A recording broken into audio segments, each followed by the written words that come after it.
Hello दोस्तों, welcome to our channel orientation knowledge that is okay and this is Muskan Nehra. Today in this video we are just going to study chapter 8 according to NCERT that is cell the unit of life. इस chapter में हम sales और उसके life के बारे में deal करेंगे. तो आज का जो वीडियो है वो सिर्फ इंट्रोडक्शनरी वीडियो है. हम सिर्फ इंट्रोडक्शन से ही डील करेंगे इस वीडियो में. सो हम आगे बढ़ते हैं.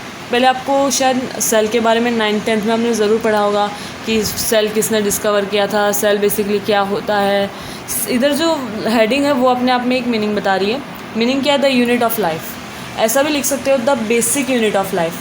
जो सेल है वो बेसिक यूनिट है. मीन्स सबसे पहले आपका सेल फॉर्म होगा, फिर उसके बाद उसमें से सेल्स ग्रुप होंगे और उससे एक टिश्यू बनेगा, फिर टिश्यू से एक ऑर्गन बनेगा, फिर एक पूरा ऑर्गन सिस्टम बनेगा, फिर एक पूरा ऑर्गेनिज्म बनेगा. एक ऐसा सिस्टम फॉलो होता है. तो उसमें सबसे बेसिक चीज़ है वो सेल है. मीन्स सेल फॉर्म होगा, उसके बाद ही हम ऑर्गेनिज्म फॉर्म होंगे. तो हम आगे बढ़ते हैं. सबसे पहली चीज़ हमें जो पढ़नी है वो है what is cell. Cell basically है क्या? तो अभी मैंने आपको बताया सेल इज़ बेसिक यूनिट और फंडामेंटल यूनिट भी बोलते हैं इसे. Fundamental and basic unit of life. तो इधर लिया मैंने 3 पॉइंट्स लिखे हुए हैं दैट आर वेरी इंपॉर्टेंट. तो उसमें जो फर्स्ट पॉइंट है उसमें लिखा हुआ है Robert Hooke first saw non living cell. Robert Hooke करके साइंटिस्ट थे. उन्होंने पहला नॉन लिविंग, ये जो नॉन लिविंग वर्ड है it is very important. Robert Hooke ने सबसे पहले एक नॉन लिविंग सेल को मीन्स देखा था. Not discovered, saw. पहला non living cell Robert Hooke ने देखा था. इधर ईयर भी लिखा हुआ है 1665. बोर्ड्स के लिए इंपॉर्टेंट है. नीट में तो इतना नहीं पूछते. Anton von Leeuwenhoek first saw and described a live cell. Means Anton von Leeuwenhoek जो साइंटिस्ट हैं, आप एक बार प्रोनाउंसिएशन ध्यान से सुन लीजिए. एंटोन वॉन लुइनहॉक ये जो है इस साइंटिस्ट ने सबसे पहले एक लिविंग सेल देखा था. अब आपको ये याद रखना है कि किसने नॉन लिविंग और किसने लिविंग सेल देखा था. ओके. तो रॉबर्ट हुक ने non living and Anton von Leeuwenhoek ने लिविंग सेल. उसके एग्जांपल्स भी हैं प्रोटोजोआ और आरबीसी. ये दो लिविंग सेल है. आरबीसी तो आप ह्यूमंस में ही होता है. प्रोटोजोअन्स पूरे एक सेल ही हैं, डायरेक्ट सेल है जो स्मॉल ऑर्गेनिजम्स होते हैं. तो इन दोनों को देखा था एंटोन वॉन लुइनहॉक ने. फिर जो है रॉबर्ट ब्राउन, ये एमसीक्यू में आए हुए हैं नीट के एमसीक्यूज़ में बायोलॉजी में. Robert Brown later discover the nucleus बाद में किसने डिस्कवर किया था? ऐसा रॉबर्ट ब्राउन ने इन सब के बाद न्यूक्लियस डिस्कवर किया था. किसने? रॉबर्ट ब्राउन ने. आप रॉबर्ट हुक और रॉबर्ट ब्राउन में कंफ्यूज ना होना. और अब हम आगे बढ़ते हैं. अभी हम सबसे पहली इंपॉर्टेंट चीज़ इस चैप्टर की पढ़ेंगे. मीन्स इस चैप्टर में पहले तो आपको इंट्रोडक्शन दिया है एनसीईआरटी में, फिर आपको डायरेक्ट सेल थियरी बताई हुई है कि किसने सेल थियरी दी थी, फिर सेल थियरी की स्टेटमेंट्स क्या हैं वो. तो इधर मैंने 3 साइंटिस्ट के नाम लिखे हुए हैं. तो इसमें जो पहले 2 साइंटिस्ट हैं उन्होंने सेल थियरी को दिया था, मीन्स सेल थियरी को पब्लिश किया था. बट जो 3rd साइंटिस्ट है उन्होंने इस थियरी को कंप्लीट किया था अपना एक स्टेटमेंट बताकर. तो पहला जो साइंटिस्ट हैं वो है मैथियस किल्डन. ये एक बॉटनिस्ट थे, मैथियस किल्डन.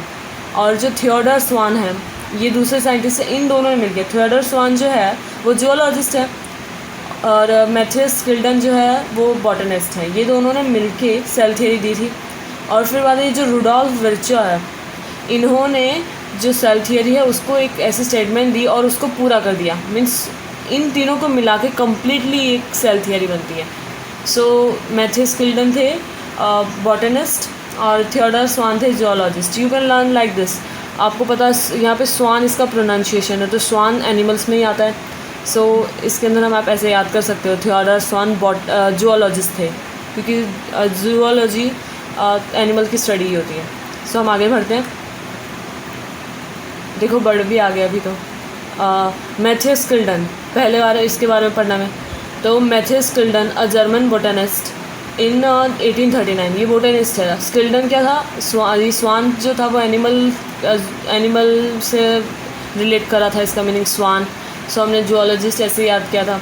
और फिर जो बचा वो बोटनिस्ट होगा. फिर मैथियस किल्डन एक जर्मन बोटनिस्ट थे. 1839 में इन्होंने प्लांट्स को ऐसा फाउंड किया था, आप पहले समझ लीजिए. ऐसा फाउंड किया था इन्होंने कि जो प्लांट्स होते हैं वो सेल से बनते हैं. पहले कुछ सेल वेल के बारे में किसी को कुछ पता नहीं था. आप देख सकते हैं, एक बार मैं आपको प्रीवियस स्लाइड दिखाती हूँ. और जो सेल है, वेट अ मिनट, जो सेल है वो 1665 में आया. सेल के बारे में, नॉन लिविंग और लिविंग सेल के बारे में 1665 में आया था, और ये तो 1835 की बात, मीन्स इस टाइम पे सेल मालूम पड़ गए थे हमें, बट हमें ये नहीं पता चला था किसके अंदर सेल होते हैं, प्लांट्स के अंदर प्लांट्स और एनिमल के अंदर सेल होते हैं या नहीं।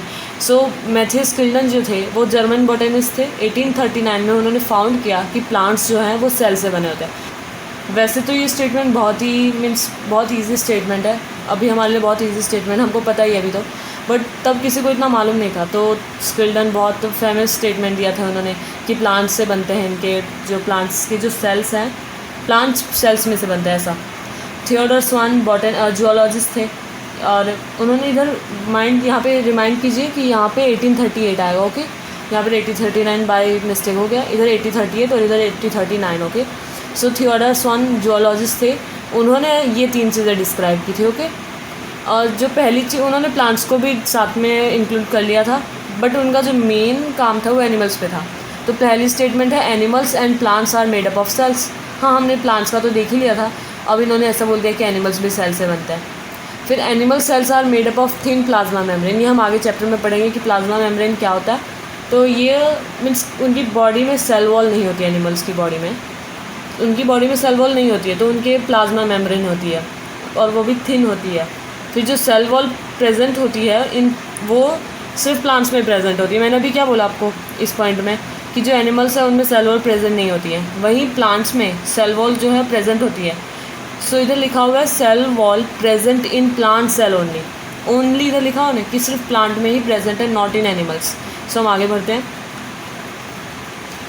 सो आगे क्या है, अभी हमारे जिसने हमारी पूरी थियोरी को कंप्लीट किया, रुडोल्फ विर्चो, इन्होंने 1855 में ऐसा स्टेट किया, मीन्स ऐसा बोला कि ये जो उनकी लैंग्वेज में है, अपनी लैंग्वेज में लिखा उन्होंने ओमनिस सेलुला ई सेलुला, ओमनिस सेलुला ई सेलुला। इसका मीनिंग क्या है कि जो एक सेल है, आपने अगर फ्यूजन का देखा हो, अमीबा का फ्यूजन, उसमें एक सेल होता है अमीबा का, फिर वो 2 डॉटर सेल्स बना लेता है। तो वो हुआ एक टाइप का कि जो दूसरे जो सेल है डॉटर सेल, वो अपने प्री एग्जिस्टिंग सेल्स में से आए हैं।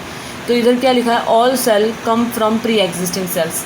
कोई भी एक सेल आया है तो उससे पहले उसका अस्तित्व भी सेल के फॉर्म में ही होगा, उस सेल में से दूसरा सेल आया, फिर उसमें से दूसरा सेल आया, one type of mitosis you can say. ओमनी सेलुला ई सेलुला का मीनिंग ये है, आपसे मीनिंग पूछ सकते हैं, मीनिंग पूछ सकते हैं आपको नीट के क्वेश्चन पेपर में, और बोर्ड्स में पूछ सकते हैं आपको।